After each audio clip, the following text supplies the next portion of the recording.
ऐसा ऐसा वहां लाश मिलता है ना, 30 साल 40 साल पुराना लाश मिलता है, जो शहीद हो गए ऐसा लड़ते लड़ते। जैसे रेडियो पे बोले, पाकिस्तानी सबको पता चल गया, अब्बू आ चुके हैं। कोई बजरंग बली की जय बोल रहा है, कोई उधर नमाज पढ़ रहा है अपना, भाई बहुत अच्छा हुआ। पाकिस्तानियों को लगा नमाज पढ़ रहा है, हमारा ही आदमी होगा। ये गधा सब हेलीकॉप्टर से सब सामानमा वहीं गिरा दिया सामान। नहीं, अरे बैल कम से कम देखो, भारत हर धर्मों से मिलकर बना हुआ है। उसको लगा कि ये कौन है, हमारे आदमियों का गिरा दिया था। जब गिर गया तो भारतीय सेना मार के उन्होंने गिरा दी। इसी चीज की तो कमी थी यहाँ पर।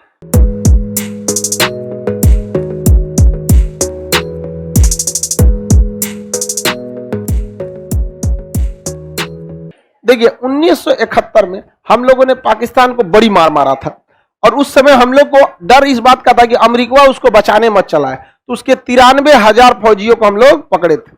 93,000 फौजियों को हम लोग क्या कर दिए थे, पकड़ लिए थे। ऐसा हिजड़ों की फौज रख के क्या पता कि सोचा 93,000 पकड़ा जा रहा है। सब बताइए, उतना 93,000 फौजी पकड़ा कैसे गया यार, बताइए कितना लोल था सब। 93,000 अगर पैदल चल जाएगा, गांव का गांव दबा के मर जाएगा। नहीं, और 93,000 हार गया सब। इसीलिए कहते हैं असल में ना, भारत में कैसे बोलते हैं, मतलब ये कर रहा है, माँ का दूध पियो तो आओ, नहीं देखते हैं वहां पे लड़ने के लिए। पाकिस्तान में ज्यादातर ससुरा सब पड़ोसी का रहता है, तो पड़ोसी वाला तो पकड़ेबे करेगा। तो कितना पकड़ा गया सब, 93,000। उसका सबसे बड़ा रीजन समझ में आ गया, क्या चीज, पड़ोसी का था। अब घर है लाहौर में, बाप है कराची का तो कैसा होगा, क्रॉस ब्रीड अच्छा नहीं होता है तो वो सब कितने पकड़ा गए थे, 93,000। बाद में हम लोगों ने समझौता किया, शिमला समझौता, और उन सबको क्या कर दिया, लौटा दिया, ले जाओ। असल में हम लोग इसलिए लौटाए कि पड़ोसी वाले उनको रख के हम लोग करेंगे क्या, खाली खाता था सब बैठ के, हम लोगों ने लौटा दिया। उसी दौरान कई सारे समझौते भी हुए। समझौते ये शिमला समझौता हुआ, उसी में एक समझौता ये भी था कि सियाचिन ग्लेशियर पे इतना ठंड पड़ती है कि एक समय था जब यहां से 3 फौजी जाते थे ना, तो कंफर्म था कि इसमें से कोई एक है जो लौट के नहीं आएगा। इतना ठंडा, -56 डिग्री सेल्सियस। माइनस कितना डिग्री, 56 डिग्री, -56, 0 डिग्री पे बर्फ बन जाता है। 0 डिग्री रहता है तो कितना हो जाता है, बर्फ। माइनस कितना, 56 डिग्री। वहां अगर आप थूकिएगा ना इसे, तो जमीन पे गिरने से पहले वो बर्फ जम जाता है। अंडा को हथौड़ी से फोड़ना पड़ता है, इतना ठंडा हो जाता है। जो अंडा होता है कच्चा अंडा, ऐसे गिर जाता है तो फूट जाता है। चला के मारिएगा नहीं फूटेगा, हथौड़ी से फोड़ना पड़ेगा। जो जूस होता है ना, जूस पैकेट वाला जो जूस आता है, उसको पहले चाकू से काटा जाता है, एकदम जम जाता है बर्फ, टुकड़ा टुकड़ा करके पतीली में रख के 4 सीटी लगाइएगा, तब वो जूस पीने लायक होगा।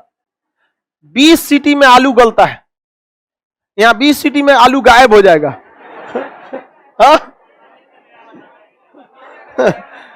इतना वहां पे क्या पड़ता है, ठंड पड़ता है।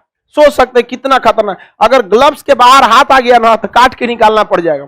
वहां फौजियों को दाढ़ी कटवाने नहीं दिया जाता है, दाढ़ी बहुत ठंड रोक लेता है, बाल दाढ़ी ठंड क्या करता है, रोक लेता है। इतना भयानक ठंड पड़ता है। हम जब सांस लेते हैं तो सांस में हल्का सी नमी भी रहती है, तो हम लोग का शरीर गर्म है, उस नमी को वापस फेंक देता है। लेकिन ठंड के दिन में वही नमी दिखने लगती है, ऐसे देखते हैं भाप दिखने।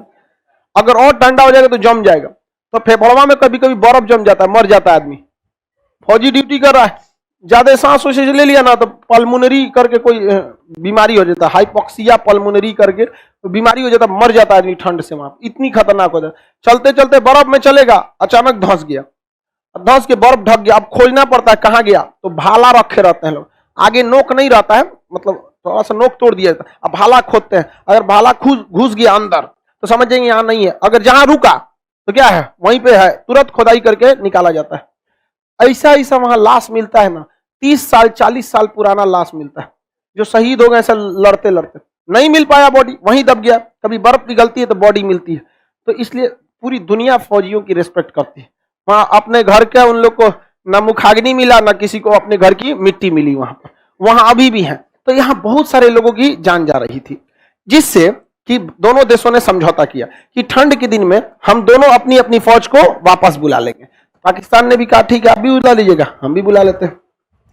लेकिन पाकिस्तान वाला जो था सब, भारत इधर उतना ध्यान नहीं दिया, क्योंकि क्या चल रहा था, बर्फ।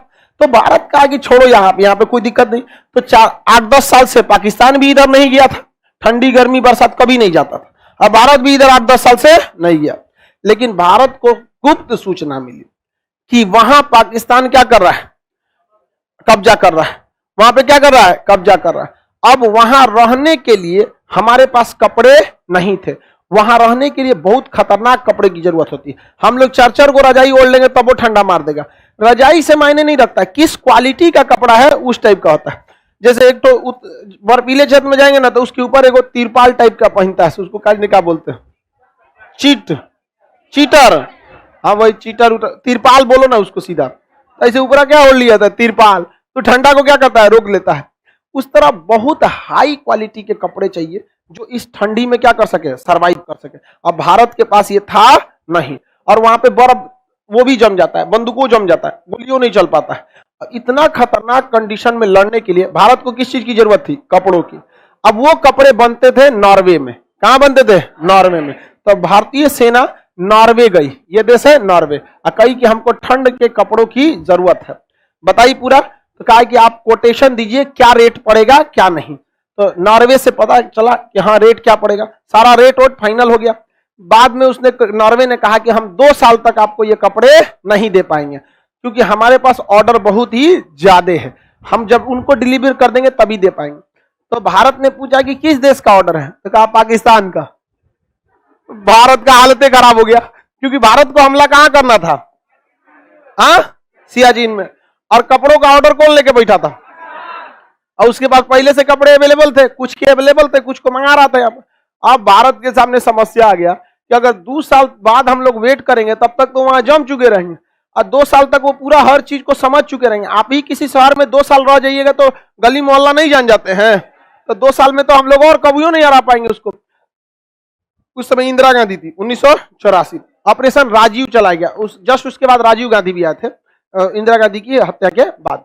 तब यहाँ पे भारतीय सेना ने कहा कि भाई हमला करना ही पड़ेगा। तो भारतीय सेना के पास वो कपड़ा ही नहीं था, तो भारतीय सेना ने कहा कि कुछ ना कुछ तो करना पड़ेगा। तो भारतीय सेना अपने जितने जाबाज जवान थे, यंग जो थे, उन सब की भर्ती की और कहां भेज दी, सियाचिन। कहां भेज दी, सियाचिन पे चढ़ा दिया। सियाचिन पे जब चढ़ गए ये लोग ऊंचाई पर, तो इन लोग को कहा गया था कि आप रेडियो ऑन मत कीजिएगा, क्योंकि जैसे रेडियो ऑन करते हैं ना, फ्रीक्वेंसी पता चल जाता है कि यहाँ कोई ना कोई आदमी है, क्योंकि फ्रीक्वेंसी बात करेंगे तो पता चल जाएगा यहाँ पे कोई ना कोई बात कर रहा है। तो फ्रीक्वेंसी ऑन करने के लिए मना किया गया था यहाँ पर। तो ये लोग आगे बढ़े, अब बर्फ में टेंट लगाए, तो एक फौजी बीमार पड़ गया, फेफड़े में पानी भर गया, उसको भेजना बहुत जरूरी था। अब मजबूरी में ये लोग क्या करें, लोग टेंट लगाने का लगा दिए टेंट वहां पर, और उसके बाद वो इतना बीमार पड़ गया कि रेडियो पे इन लोग को मजबूरी में बोलना पड़ा। जैसे रेडियो पे बोले, पाकिस्तानी सबको पता चल गया, अब्बू आ चुके हैं। समझा गया कि नहीं, पाकिस्तानियों को क्या पता चल गया, आ चुके हैं यहाँ पर। अब पाकिस्तानी सब घेरना चालू कर दिया, सब पहले से था सब वहां पर। अब वहां पर उन लोग जो बीमार थे उनके वापस भेज दिया गया। एक चुनमन पांडे नाम था एक सिपाही का, जो बाहर में क्या कर रहा था, ड्यूटी कर रहा था, और बाकी लोग टेंट के अंदर थे ठंड से बचने के लिए। रात का समय था, पाकिस्तानी सोचे सब हमला किया जाए।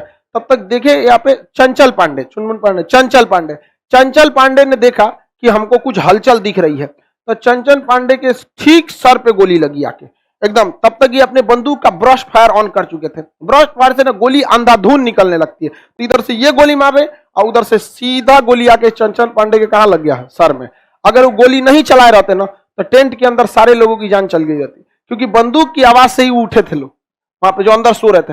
रात में जब गोली चला सब लोग उठे, और उसके बाद भारतीय सेना के पास तो उतना अच्छा कपड़ा नहीं था, लेकिन पाकिस्तानियों के पास जबरदस्त कपड़ा था। तो पाकिस्तानी सब उसी कपड़े पहन के एकदम ठंड में आ गए सब लड़ने। और हमारे यहाँ सबसे पहले ही जो ड्यूटी कर रहे थे चंचल पांडे, क्या हो चुके थे, शहीद हो चुके।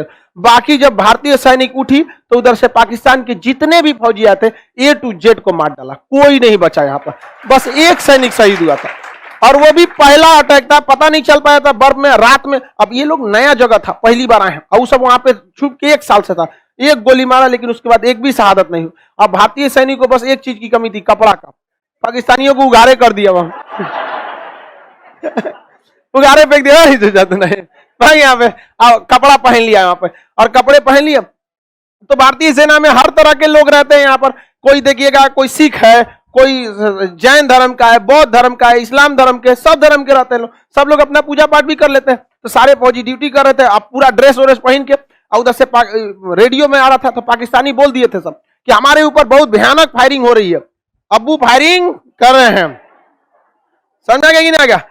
तो भयानक पाकिस्तानी सब का री इन्फोर्समेंट भेजो, री इन्फोर्समेंट में मतलब और हथियार और सामान सब कुछ भेजो। उधर से सामान चल गया, और जब तक चला कि इधर ये लोग भारतीय सेना वाले क्या कर चुके थे, निपटा दिए थे, और कपड़ा पहन लिए। अब कोई वायु गुरु की जय बोल रहा है, कोई बजरंग बली की जय बोल रहा है, कोई उधर नमाज पढ़ रहा है अपना। भाई बहुत अच्छा हुआ, पाकिस्तानियों को लगा नमाज पढ़ रहा है हमारा ही आदमी होगा, ये गधा सब हेलीकॉप्टर से सब सामानमा वहीं गिरा दिया सामान। नहीं, अरे बैल कम से कम देखो, भारत हर धर्मों से मिलकर बना हुआ है, उसको लगा कि ये कौन है, हमारे आदमियों का, गिरा दिया था। जब गिर गया तो भारतीय सेना मार के उन्होंने गिरा दी। इसी चीज की तो कमी थी यहाँ पर। पूरी तरह से सियाचिन को क्या कर लिया गया, कब्जा कर लिया। हमारे पास ना उसको लड़ने के लिए हथियार थे, ना लड़ने के लिए कपड़े थे। वहां जाने के बाद खाना भी खत्म हो गया था, उन सब को मारे भी किए थे, उन सब का खाना वाना जो बचल था वो खा लिया। खाना अच्छा बनाता है सब उसको खाना देखिए, ठंड के क्षेत्र में लोग खाना बहुत अच्छा बनाते हैं, क्योंकि खाने में अगर कमी करिएगा तो शरीर सरवाइव नहीं कर पाएगा। बढ़िया वहां पे खाना वाना खा के एकदम डट के रह गए, और उसके बाद कह लो कि अब तो वायरलेस चालू कर सकते हैं। अब क्या दिक्कत है, वायरलेस पे खबर दिया गया तो यहाँ जो बेस पर बैठे थे लोग उन्होंने डांट दिया। जब मना किया गया है कि वायरलेस का यूज नहीं किया जाए, why you are using the wireless, उन्होंने कहा mission successful, that's why I use wireless. Mission success हो गया, अब कौन सी वायरलेस का मतलब, यहाँ तो टावर लगी तो हम तब से 1984 से लेकर अब तक वहां पर किसका कब्जा है, किसका? लेकिन आप सबको पता है कि हमेशा जो बच्चे बिगड़ जाते हैं वो बाप से कहते हैं कि हमको जमीन कम दिया है, तो हमेशा पाकिस्तान शिकायत भारत से करता है कि अब्बू ने हमारी जमीन हड़प ली है। अब ये तो घर घर की कहानी है भाई, नहीं देखते हैं। अब तुम मुकदमा करो यहाँ पे, तो ये तो जमीन हम जितना दिए, नालायक बच्चों को कितना दिया जाता है, कम ही दिया जाता है, तो नालायक था उसको कम दिया गया। तो 1984 में ऑपरेशन मेघदूत किससे संबंधित, हाँ सियाचिन। 1984 में ऑपरेशन मेघदूत सियाचिन। सियाचिन खाली हो गया कि नहीं हो गया?